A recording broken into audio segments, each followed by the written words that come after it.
Drum দিয়ে নৌকা তৈরি করে বন্যা দুর্গত এলাকায় পাঠাচ্ছেন শুকনো খাবার। সাহায্য করার মানুষ আছে, ত্রাণ আছে, কিন্তু বন্যা দুর্গত মানুষের হাতে পৌঁছে দেওয়ার মতো যান নেই।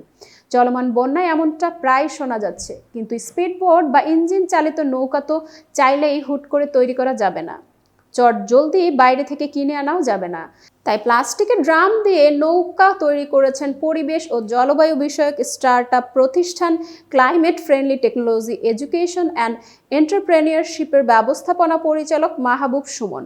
সঙ্গে ছিল শিক্ষার্থী, শ্রমিক, উদ্যোক্তা, প্রকৌশলী ও স্থপতিদের একটি দল।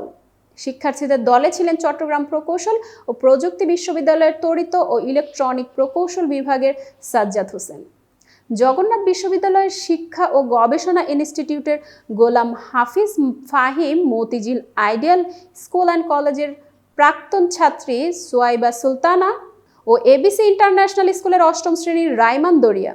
পরিস্থিতি বিবেচনায় নৌকাগুলো ত্রাণ বিতরণ কার্যক্রমে পাঠানো হবে বলে জানালেন সুমন। বিনামূল্যেই এসব নৌকা দেবেন তিনি। সুমন বলেন, স্রোত ও পানি কমলে স্পিডবোট এবং অন্যান্য বড় নৌকার প্রয়োজনীয়তা কমে যাবে। ছোট নৌকাতে করেই তখন ত্রাণ, খাবার, ঔষধ দিতে হবে।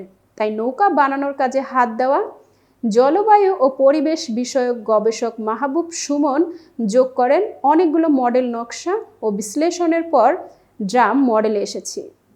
এটা বানানো সহজ, অন্যরাও দেখে বানিয়ে নিতে পারবেন। কয়েকটি ড্রাম, বাঁশের মাচা ও দড়ি দিয়েই বানানো যায়।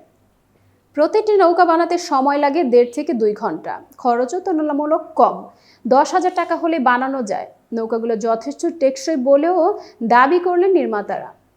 স্বেচ্ছাসেবীদের 50টি নৌকা বানানোর লক্ষ্য রয়েছে। ইতিমধ্যে 12টির কাজ শেষ হয়েছে। এসব নৌকা ফেনী, ফটিকছড়ি, কুমিল্লা ও নোয়াখালীর বিভিন্ন অঞ্চলে পাঠানো হবে। সেনাবাহিনী, রেড ক্রিসেন্টের মতো সংস্থাকে দেওয়া হবে। মাহবুব সুমন বলেন, সেনাবাহিনীর সঙ্গে কথা বলেছি, সাপোর্টিং বোট হিসেবে কোনো কিছু বহন করার জন্য তাদের যদি প্রয়োজন হয় তারা ব্যবহার করবে। নোয়াখালী, ফেনী থেকে রেড ক্রিসেন্ট আমাদের সঙ্গে যোগাযোগ করেছে, তাদের কাছেও যাবে।